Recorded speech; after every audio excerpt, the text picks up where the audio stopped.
তুমি কি সিগারেট খাও? হ্যাঁ খাই। কেন খাও? কেন খাই তা তো বলতে পারবো না, বাট আমার যদি একটা নির্ঘুম রাত আপনার হাতে উঠে দিতে পারতাম তাহলে আপনি হয়তো বুঝতে পারতেন কেন আমি সিগারেট খাই। এখন থেকে আর খাবা না। কেন খাবো না? আমি বলছি তাই। আপনি বলছেন মানে? কে আপনি? আর আমার সম্পর্কে আপনি কি বা জানেন? জানি না, আমি বলছি তাই শুনতে হবে। সরি আপু, মাফ করবেন। আমার পক্ষে আপনার এই কথাটি রাখা কোনোভাবেই পসিবল না।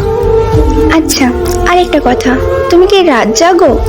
রাত জাগা পাপীরা অবশ্যই রাত জাগবে, এটা নতুন কি? এটা বলার কি আছে? আজকে রাত থেকে ভালো ছেলেদের মতো ঘুমাই পড়বা। আজ তো আমি আপনাকে চিনিও না, আর আপনার কথা আমি শুনবো বললেই হবে নাকি? জি, বললেই হবে। আর মুখের উপরে তো কথা বলো কেন?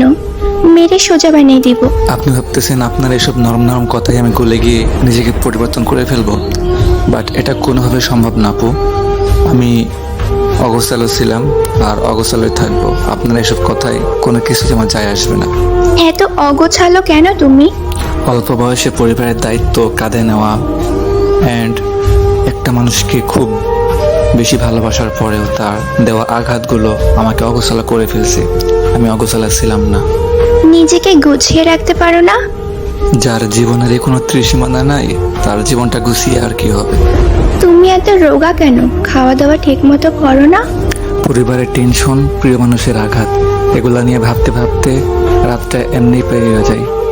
সকালের খাবারটা ঘুমিয়ে ঘুমিয়ে পার হয়ে যায়, আর দুপুরের খাবারটা কাজের ফাঁকে কখন যে খাই বা না খাই কোনো ঠিক ঠিকানা থাকে না। আর রাতের খাবার তো বন্ধুদের আড্ডায় ভুলেই যায় খাবারের কথা।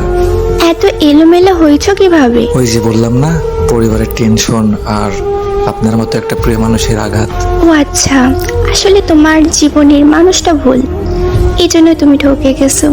হয়তো বা আপনি ঠিক বলছেন, বাট ওরে ভোলা আমার পক্ষে সম্ভব না। কিন্তু এভাবে জীবন চলে না। কালকে থেকে সকালে তুমি তাড়াতাড়ি উঠবা, উঠে ফজরের নামাজ পড়বা, দিন নাস্তা করবা, তারপর সারাদিন আমার সাথে কথা বলবা।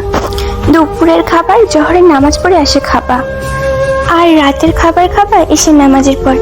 এরপর থেকে রাত 12টা পর্যন্ত আমার সাথে কথা বলবা, আর তারপর লক্ষ্মী ছেলের মতো ঘুমাই পড়বা। ওকে? হাসাইলেন আপু। আপনি ভাবছেন আপনার এই দুই একটা মিষ্টি মিষ্টি কথায় আমি ইমপ্রেস হয়ে যাব? এটা কোনোভাবে সম্ভব না আপু। মানুষের জীবনে ভালোবাসা একবারে আসে, আমার জীবনেও আসছিল, বাট হয়তো বা মানুষটা ভুল ছিল বা আমি ভুলছিলাম তার জীবনে, সেই জন্য তো সে চলে গেছে। বাট তারপরে আমার লাইফে আমি আর কোনো দ্বিতীয় নারী অ্যালাউ করবো না বা করতেও চাই না। আর আপনিও আপু নিজেকে আমার জীবনের সাথে জড়িয়ে নিজের জীবনটা নষ্ট করবেন না। আমার বর্তমানে মন বলতে কিছুই নাই। তুমি তো দেখি বেশি কথা বলো। আমি যা বলছি আজ থেকে যেমনে বলবো তেমনি চলবা, না হলে মেরে বালি চাপা দিয়ে দিব। দেখেন, বালি চাপা দেওয়ার আগে নিজে আবার ব্লক লিস্টে পড়ে থাকেন না। কালকে থেকে আমার রুটিন শুরু, কোনো কিছু চলবে না। ওকে? আজও তো বললাম না পারবো না। এখন ঘুমাবো। ওকে, বাই, আল্লাহ হাফিজ। জানি না কখনো নিজেকে পরিবর্তন করতে পারবো কি না, বাট আমার মতো যারা যারা এমন সিচুয়েশনে পড়ে আছেন বা কখনো পড়ছেন, তারা একটু তাদের ফিলিংসগুলো আমার কমেন্ট বক্সে শেয়ার করে যাবেন প্লিজ। অ্যান্ড যদি আমার এই ভিডিওটা ভালো লাগে থাকে, সবাই প্লিজ কষ্ট করে একটু ভিডিওটা বেশি বেশি শেয়ার করে দিবেন। অ্যান্ড আমার ওল্ড যে 90K ফলোয়ার্সের পেজটা ছিল, সবাই হয়তো বা জানেন আমার এই পেজটা ফুল অ্যাক্সেস ডিলিট হওয়ার কারণে পেজটা আমার কাছে নাই। নতুন পেজ ওপেন করছি, পেজের নাম হচ্ছে গেমিং উইথ হাসান 2.0। এই যে পেজের স্ক্রিনশটটা দেখিয়ে দিলাম। তো সবাই আমার এই পেজটা বেশি বেশি করে ফলো করে দিবেন। তো সবাই ভালো থাকবেন, সুস্থ থাকবেন। আজকের ভিডিওটা এই পর্যন্তই। আল্লাহ হাফেজ গাইস।